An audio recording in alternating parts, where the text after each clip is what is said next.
Good morning बच्चों, एक बार फिर से आपका स्वागत है अनिल ढाका क्लासेज में। आज हम बात करेंगे आपके चैप्टर नंबर 6 की। किसकी बात करेंगे? चैप्टर नंबर 6 की बात करेंगे। तो सबसे पहले हम उसके नाम की बात करते हैं। उसका नाम है रासायनिक अभिक्रियाएं एवं उत्प्रेरक। रासायनिक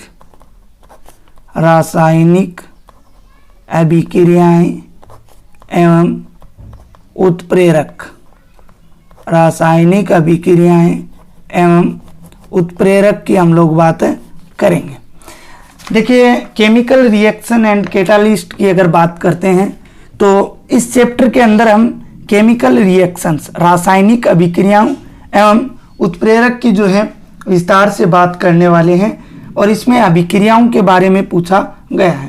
परीक्षा के अंदर 4-5 अभिक्रियाएं जो हैं वो निश्चित रूप से पूछी जाती हैं। तो सबसे पहले तो अगर हम बात करें तो दो शब्द हैं, एक तो भौतिक और एक दूसरा होता है रासायनिक परिवर्तन। एक होता है भौतिक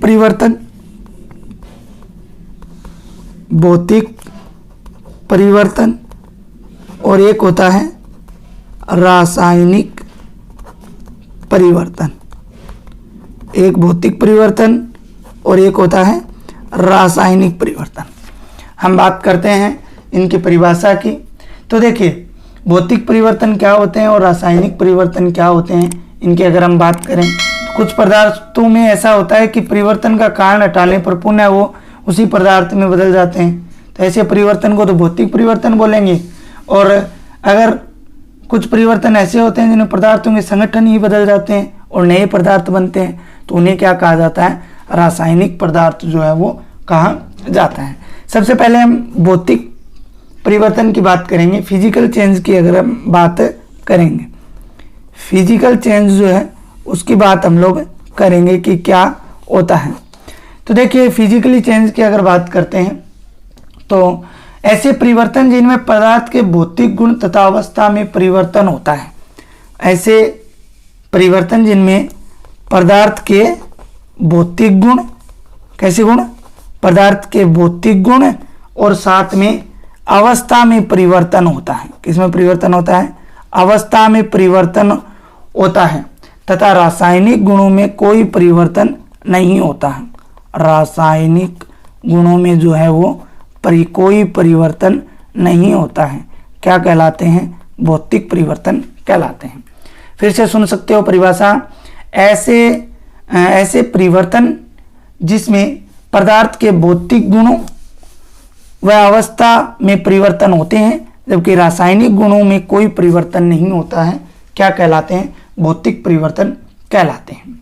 साथ ही परिवर्तन का कारण अगर हम हटाते हैं तो वो पुनः अपने मूल पदार्थ में बदल जाते हैं। जैसे मान लीजिए ए कोई पदार्थ है, इसमें परिवर्तन हुआ और ये A1 में बदला, ठीक है। इसके भौतिक गुणों में परिवर्तन हुआ और अवस्था में परिवर्तन हुआ और ये A1 में बदल गया।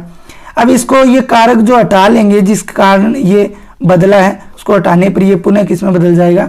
A में बदल जाता है। तो ऐसे पदार्थ क्या कहलाते हैं? भौतिक परिवर्तन कहलाते हैं। जैसे उदाहरण बात करें H2O की, जल की बात करते हैं तो ये द्रव अवस्था में होता है। किस अवस्था में? मान लीजिए द्रव अवस्था में है, तो इसको हमने क्या किया? गर्म किया और गर्म करने पर यह वाष्प में बदलेगा। H2O किस में बदलेगा? जबकि रासायनिक कोई परिवर्तन नहीं है, अवस्था बदली है, भौतिक अवस्था इसकी बदल चुकी है, तो गैसीय अवस्था बनाता है। तथा इसको हम ठंडा करते हैं, ज़्यादा ठंडा कर देते हैं तो ये किसमें? बर्फ में, जबकि रासायनिक सूत्र वही रहता है H2O, ठीक है। और इसकी ये कंडीशन अगर हटा लेते हैं तो वापस ये किस में बदल जाता है? द्रव में बदल जाता है। इसी प्रकार लोहे का चुंबक बनाना, लोहे से क्या बनाना? लोहे से चुंबक बनाना। नौसादार, अब ये प्रश्न पूछा हुआ है, नौसादार का जो रासायनिक सूत्र है वो पूछा गया है, तो NH4Cl होता है। क्या होता है? NH4Cl का ऊर्ध्वपातन आप लोग 9th क्लास में पढ़ के आए हों, ठीक है। इसी प्रकार शक्कर का पानी में विलय होना आदि इसके कई उदाहरण जो हैं वो होते हैं। भौतिक परिवर्तन के अगर गुणों की बात करते हैं कि भौतिक परिवर्तन के गुण कौन कौन से होते हैं, तो देखिए प्यारे बच्चों, गुणों की अगर हम बात करें तो पहला गुण तो ये है, इसमें पदार्थ के भौतिक गुणों और अवस्था में परिवर्तन होता है। जैसे भौतिक अवस्था कौन सी होती है भाई, भौतिक अवस्था में परिवर्तन होता है जैसे कि द्रव, गैस और ठोस, इनमें परिवर्तन होता है। दूसरी बात, रंग में परिवर्तन हो सकता है, गंध में परिवर्तन हो सकता है, ठीक है, ये परिवर्तन होते हैं। एक नंबर बात गुण की। 2 नंबर गुण, परिवर्तन को हटाने पर जो पुनः है वो वही पदार्थ बन जाता है। पुनः जो है प्रारंभिक पदार्थ जो है वो बन जाता है, दूसरा गुण ये हो गया। तीसरे की बात करें, ये परिवर्तन जो है अस्थायी होते हैं। ये परिवर्तन क्या होते हैं, अस्थायी होते हैं। परिवर्तन क्या होते हैं, अस्थायी होते हैं, इनका कोई स्थायित्व नहीं होता है। और 4 नंबर गुण की अगर बात करें तो इसमें किसी प्रकार के न्यू जो मैटर्स हैं वो नहीं बनते हैं, अर्थात नए पदार्थ जो हैं वो नहीं बनते हैं, पदार्थ जो है वो वही रहता है। अब बात करते हैं रासायनिक परिवर्तन। बहुत बार पूछा है भौतिक परिवर्तन के गुणों को बताइए, भौतिक व रासायनिक परिवर्तन में अंतर बताइए, ठीक है, तो अंतर की बात भी हम करेंगे। 2 नंबर केमिकल चेंज की बात करते हैं, रासायनिक परिवर्तन की बात करते हैं। तो देखिए यहाँ पे बात की थी भौतिक परिवर्तन में वे परिवर्तन जो पदार्थ के भौतिक गुण अवस्था में परिवर्तन करते हैं, जबकि रासायनिक गुणों में परिवर्तन नहीं करते हैं, क्या कहलाते हैं, भौतिक परिवर्तन। लेकिन रासायनिक परिवर्तन की बात करते हैं तो ऐसे परिवर्तन, कैसे परिवर्तन, ऐसे परिवर्तन जिसमें पदार्थ के रासायनिक गुणों, किसके, पदार्थ के रासायनिक गुणों तथा संगठन में परिवर्तन होता है। रासायनिक गुणों तथा संगठन में क्या होता है, परिवर्तन होता है, और साथ में नया पदार्थ बनता है। तो ऐसे परिवर्तन क्या कहलाते हैं, रासायनिक परिवर्तन कहलाते हैं। और अगर हम परिवर्तन होने का कारण हटाते हैं तो ये जरूरी नहीं है कि जो प्रथम पदार्थ था वह वापिस बने। उदाहरण की बात करें तो कोयले को जलाने पर कार्बन डाइऑक्साइड गैस बनती है। कोयले को जब हम ऑक्सीजन की उपस्थिति में जलाते हैं तो CO2 बनती है, कार्बन डाइऑक्साइड बनती है। इसमें देखिए यहाँ कार्बन व ऑक्सीजन की क्रिया से नए रासायनिक संगठन वाला पदार्थ क्या बना, कार्बन डाइऑक्साइड बना, कार्बन डाइऑक्साइड जो है वो बना, तथा अभिक्रिया में CO2 से पुनः कोयला नहीं बनाया जा सकता। वैसा थोड़ी है CO2 से कोयला बना लेंगे, ऐसा कभी नहीं हो सकता। इसी प्रकार दूध से दही जमना, दूध से क्या जमना, दही जमना। अब दही से दूध थोड़ी बना सकते हैं, ठीक है, नहीं बना सकते हैं। इसी प्रकार अगर हम बात करें लोहे पर जंग लगना, लोहे पे क्या लगना, जंग लगना, ठीक है, सब्जी का खराब होना, ये सब क्या होते हैं, रासायनिक परिवर्तन होते हैं। अब बात करते हैं रासायनिक परिवर्तनों के गुणों की। तो 1 नंबर गुण क्या हो जाएगा, 1 नंबर गुण ये हो जाएगा कि इससे नए पदार्थ बनते हैं। इसमें रासायनिक संगठन जो है, रासायनिक संगठन में परिवर्तन होता है। रासायनिक संगठन में क्या होता है, परिवर्तन होता है। 3 नंबर, पुनः प्रारंभिक पदार्थ जो है वो नहीं बनता है। पुनः प्रारंभिक पदार्थ जो है वो क्या नहीं होता है, नहीं बनता है। इसके अलावा अगर हम बात करें तो परिवर्तन जो है वो स्थायी होते हैं। परिवर्तन क्या होते हैं, परमानेंट होते हैं। दूध से दही बन गया तो ये स्थायी परिवर्तन है, ऐसा नहीं दही से कुछ, भाई दही है वो दूध दही की जगह कुछ और हो जाएगा, तो ऐसा कुछ नहीं है, स्थायी परिवर्तन होते हैं। अगर दूध दही में बदल गया तो वो दही में ही रहता है। इसके बाद अब आपके दिया हुआ नहीं है लेकिन आपको याद रखना है कि difference between physical and chemical change, difference between physical and chemical change, ठीक है। Difference between physical and chemical change की अगर हम लोग बात करते हैं कि अंतर क्या होते हैं, तो आपको एक तरफ लिखना है भौतिक परिवर्तन, हमेशा ही अंतर आपको किस में देने हैं, सारणी के अंदर देने। दूसरी तरफ आपको लिखना है रासायनिक परिवर्तन,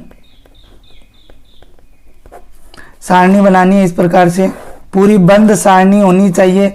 बार बार ये मैं आपको बता रहा हूँ, एक क्रम से का लिख सकते हो, एक नंबर। भौतिक परिवर्तन के अंदर भौतिक अवस्था व भौतिक गुणों में परिवर्तन होता है। यहाँ पे रासायनिक संगठन में परिवर्तन होता है। किसमें? रासायनिक संगठन में परिवर्तन, एक नंबर हो गया। 2 नंबर, इसमें नए पदार्थ जो हैं वो नहीं बनते हैं, नए पदार्थ नहीं बनते हैं, जबकि यहाँ नए पदार्थ बनते हैं। 3 नंबर अगर हम बात करें तो भौतिक परिवर्तन में परिवर्तन जो होते हैं वो स्थायी नहीं होते हैं, अर्थात अस्थायी होते हैं। परिवर्तन क्या होते हैं? अस्थायी होते हैं, जबकि रासायनिक परिवर्तन में क्या होते हैं? स्थायी परिवर्तन होते हैं। 4 नंबर अगर हम लोग बात करें तो इनमें पुनः प्रारंभिक पदार्थ प्राप्त होता है। पुनः प्रारंभिक पदार्थ जो है वो कारण हटाने पर हो सकता है, इनके अंदर नहीं होता है। तो इस प्रकार से आप कोई 4 जो है वो अंतर याद रख सकते हो, कोई 4 जो अंतर है वो आप लोग याद जो है रख सकते हो। तो ये आपके चैप्टर की शुरुआत थी, भौतिक और रासायनिक परिवर्तन, जबकि हमारे चैप्टर का नाम है रासायनिक अभिक्रियाएं एवं उत्प्रेरक। अब आपका जो आगे का टॉपिक रहेगा उसका नाम है रासायनिक समीकरण। रासायनिक समीकरण, केमिकल इक्वेशन। देखो रासायनिक समीकरण, अब अगर आप लोगों को याद आ रहा है तो मैंने आपको पूरा 9th क्लास के अंदर जो है वो पढ़ाया था कि रासायनिक समीकरण क्या होती हैं, किस प्रकार से इनको लिखा जाता है, क्या इनका तरीका होता है, तो वो सब हमने बात की थी। तो अगर हम परिभाषा की इसकी बात करें तो किसी भी रासायनिक अभिक्रिया में पदार्थों को अणुसूत्रों एवं प्रतीकों द्वारा प्रदर्शित करना। कोई भी मान लीजिए रासायनिक अभिक्रिया है, इस रासायनिक अभिक्रिया में जो भी पदार्थ भाग लेते हैं उन पदार्थों को क्या करना? अणुसूत्रों एवं प्रतीकों में, अणुसूत्रों एवं किसमें? प्रतीकों में प्रदर्शित करना, में प्रदर्शित करना क्या कहलाता है? रासायनिक समीकरण कहलाता है। जैसे कि अगर हम बात करें कार्बन को ऑक्सीजन की उपस्थिति में गर्म करने पर, कार्बन को ऑक्सीजन की उपस्थिति में गर्म करने पर कार्बन डाइऑक्साइड बनता है। क्या बनता है? कार्बन डाइऑक्साइड बनता है। तो ये एक रासायनिक अभिक्रिया है। इसको अणुसूत्रों व प्रतीकों में लिखना। कार्बन का अणुसूत्र या प्रतीक क्या होता है? C, ऑक्सीजन का O2 और कार्बन डाइऑक्साइड का C2। ये क्या कहलाती है? केमिकल इक्वेशन कहलाती है, रासायनिक समीकरण कहलाती है। तो इस प्रकार रासायनिक अभिक्रिया को रासायनिक समीकरण द्वारा संक्षिप्त रूप लिखा जाता है। यह रासायनिक अभिक्रिया हो गई, इसका संक्षिप्त रूप, छोटा रूप जो है वो इसका ये रासायनिक समीकरण होती है। क्या होती है? रासायनिक समीकरण जो है वो होती है। ठीक है। रासायनिक अभिक्रिया में भाग लेने वाले पदार्थों को तीर के निशान से पहले, भाग लेने वाले पदार्थ ये हैं, इनको ये तीर का चिन्ह लगाते हैं, इस तीर से पहले लिखा जाता है। इनको क्या बोला जाता है? क्रियाकारक या अभिकारक बोला जाता है। पढ़ा हुआ आपका क्रियाकारक या क्या बोला जाता है? अभिकारक बोला जाता है। रिएक्टेंट इनको बोला जाता है और इनको हमेशा ही बाईं तरफ लिखा जाता है। बायां हाथ यही तो है, ये राइट हैंड है और ये लेफ्ट हैंड है, तो बाईं तरफ इनको लिखा जाता है क्रियाकारक या अभिकारक को। इसके बाद तीर के निशान अभिक्रिया को दर्शाता है कि अभिक्रिया इधर दिशा में चल रही है और इसके फलस्वरूप बनने वाले पदार्थों को उत्पाद कहा जाता है। ये कार्बन डाइऑक्साइड जो है ये क्या बनाए? प्रोडक्ट बनाए। क्या बनाए? प्रोडक्ट। तो अभिक्रिया के दौरान बनने वाले पदार्थों को हमेशा ही दाईं ओर लिखा जाता है, जो क्या होते हैं? उत्पाद या क्रियाफल। इनको क्रिया के फलस्वरूप बनने वाले पदार्थों को क्या कहा जाता है? उत्पाद या क्रियाफल कहा जाता है। कल हम बात करेंगे रासायनिक समीकरण को लिखने के चरण। रासायनिक